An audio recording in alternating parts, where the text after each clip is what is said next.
A palavra de Deus hoje ela é muito redondinha, encaixadinha, de modo que eu acho que eu vou precisar ali de 5 minutinhos para nos aproximar de uma reflexão para a gente levar a semana fora.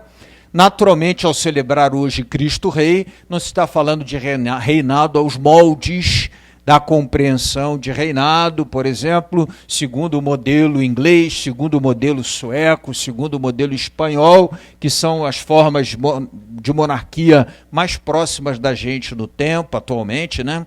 Nem segundo os próprios moldes de rei na época, no Antigo Testamento, no tempo do profeta Ezequiel, tampouco no Novo Testamento, no tempo de Jesus. Em todos esses tempos, a figura do rei esteve sempre ligada à ideia de uma convergência de serviço, alguém que está ali para ser servido.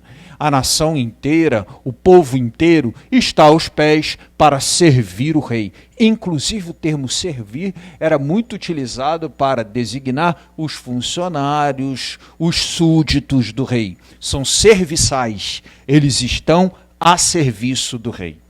O molde apresentado na Sagrada Escritura, no Antigo Testamento, depois no Novo Testamento, quando vimos hoje por Jesus, é diferente.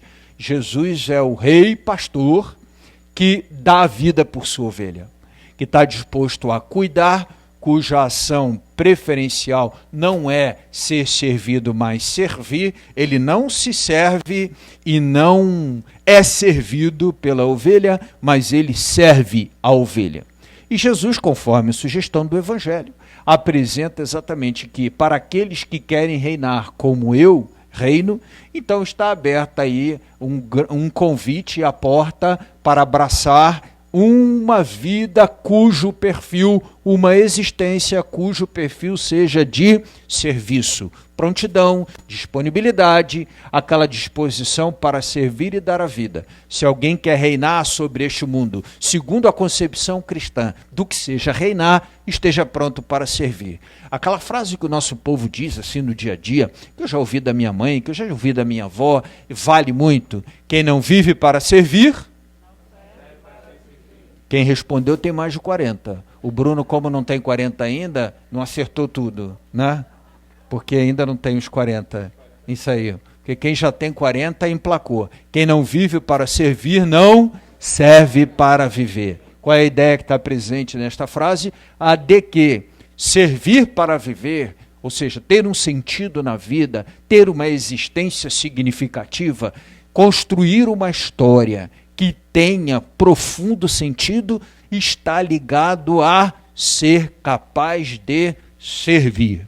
Vez ou outra eu escuto histórias deste tipo, que narram, por exemplo, trajetórias de pessoas que já faleceram, que já partiram.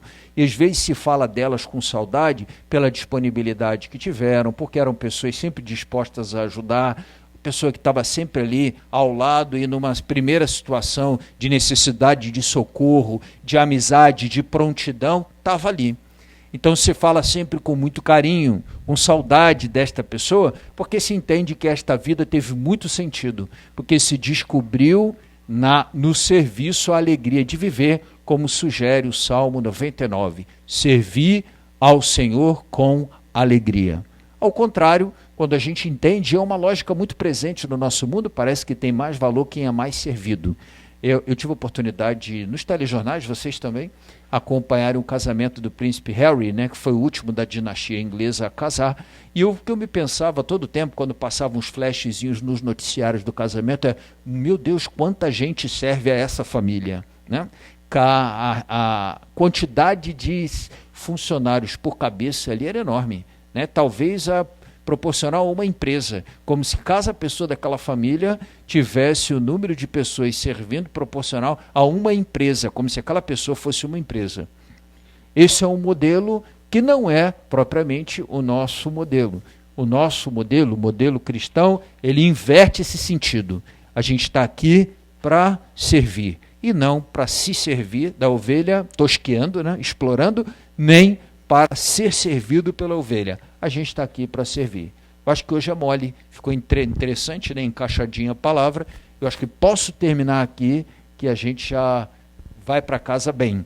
Proposta bacana é que ao longo desta semana, que encerra o ano litúrgico, né, uma semana de balanço, a gente consiga entender assim, quais foram as ocasiões em que eu pude servir ao longo deste ano. Esse ano foi um ano diferente, cheio de desafios, mas se eu encontrar muitas razões e lembrar de quantas ocasiões eu pude servir, pode ter certeza, teve muito sentido o seu ano. Mesmo com as restrições que a gente teve, as oportunidades de serviço também foram muitas. Então o ano teve muito sentido para você, porque você descobriu nele oportunidades de servir, mesmo com os desafios do nosso tempo, com as restrições aí da pandemia, eu encontrei um caminho para servir.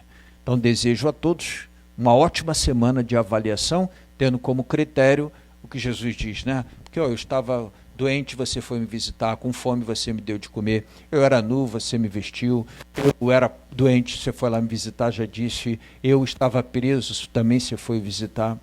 Então nós temos aí oportunidades para avaliar um pouquinho, um critério bem interessante, nossa caminhada ao longo deste ano litúrgico e que venha um novo ano litúrgico com boas novas, com boas notícias.